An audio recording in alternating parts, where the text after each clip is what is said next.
when you look outside, you see a climate going to hell, frying the world, destroying people. When we actually see record grain crops in Australia, fewer cyclones, more water in our dams. Sydney had a string of below 30 days in summer that you hadn't seen in 140 years, just this summer.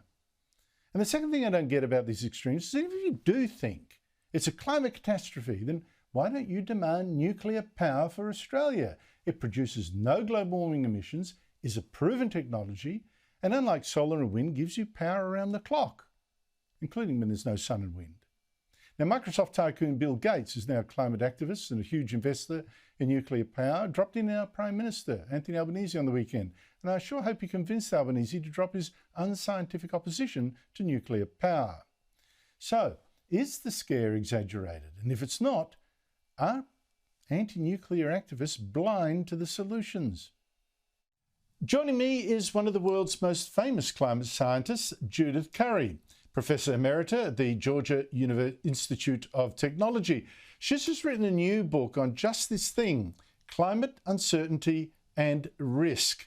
Judith Curry, it's great to catch up with you again. Now, if we listen to Al Gore and if we listen to Greta Thunberg, global warming is causing oceans to boil, civilizations to collapse. Look, I actually do see a little warming, that's for certain. But I cannot see this devastation that they do. Can you? No, I don't. I mean, people, bad weather always happens. We have hurricanes, floods, droughts, heat waves, cold events. I mean, this is how weather always has been. And thinking that every severe weather event is caused by fossil fuel emissions is just completely wrong, completely wrong. And in all honesty, compared to previous periods in history, recent weather and climate hasn't been all that bad at all. We seem to suffer from weather amnesia. We've forgotten, even in the relatively recent past, events that were significantly worse. Oh, we've seen that absolutely here. When there's a big fire, politicians say it's global warming. It's not the failure to do, for example, cool burns to reduce fuel loads. That's just one example. There's so many. But here's the other thing I don't get, Judith Curry. If you do really believe that global warming is a huge threat to civilization, why don't these alarmists, so many of them, why don't they say, well then, obviously we should go for nuclear power? What should we do? Is it nuclear power, which is, emissions-free, 24/7 power, or wind and solar, which the green movement here certainly goes for, but it doesn't work when there's no wind and sun. What do you think we should go for? Okay, well, here's the worst case scenario. What if the alarmists are right? Things could get really, really bad because of human-caused global warming. Climate change might be horrible. We will be in an absolutely terrible position if we don't have an energy system that is up to the task of protecting us, allowing us to do what we need to protect ourselves from the vagaries of bad weather and climate extremes. So that's the worst case scenario.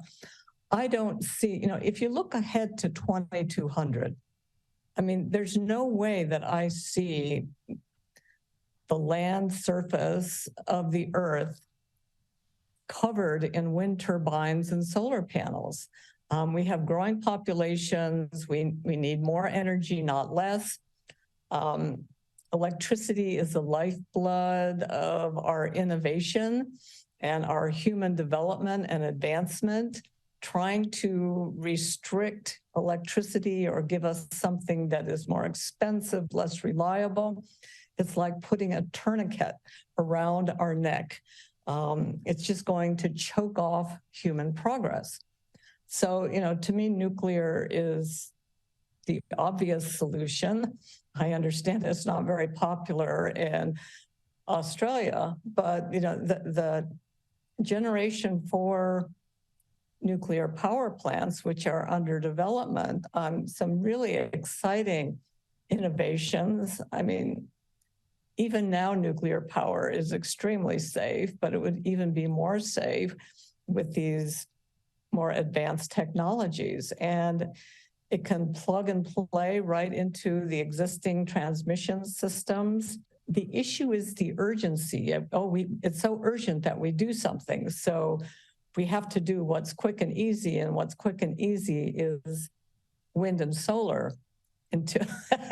However, once you try to get beyond a certain level of penetration into the grid, say 30, 40, 50% or more, then it's no longer easy or cheap at all. Dr. Judith Curry, thank you so much indeed for your time. Thank you.